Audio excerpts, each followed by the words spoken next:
আমরা নিজেদের মধ্যে কত রকম ধারণায় জমিয়ে রাখি। ছোটবেলা থেকে এটাই শুনতাম আর বলতাম যে বছরের প্রথম দিন যেটা করব সারা বছর নাকি সেটাই হবে। আর সেই মতোই বছরের প্রথম দিনটা সব কিছু ভালো করার চেষ্টা করতাম। আর এই ভেবেই আমরাও চলে গেছিলাম সেদিন রেস্টুরেন্টে খাওয়া দাওয়া করতে। ডিনারটা রেস্তোরাঁতেই হলো।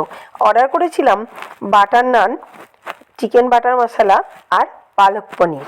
সবাই মিলে মাঝে মাঝে এরকম বাইরে গিয়ে খাওয়া দাওয়া করার মজাটাই আলাদা। সঙ্গে আরও দুটো জিনিস দিয়েছিল, পেঁয়াজ ও আচার। আচারটা তো দেওয়াটা স্বাভাবিক, কিন্তু ওই পেঁয়াজটা একটু অন্যরকমই ছিল।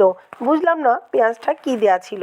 যখনই কোনো রেস্টুরেন্টে খাওয়া দাওয়া করতে যাই, ছেলে একটা পনিরের আইটেম অর্ডার করবি। ও পনির খেতে এতটাই ভালোবাসে, তাই ওর জন্য পালক পনির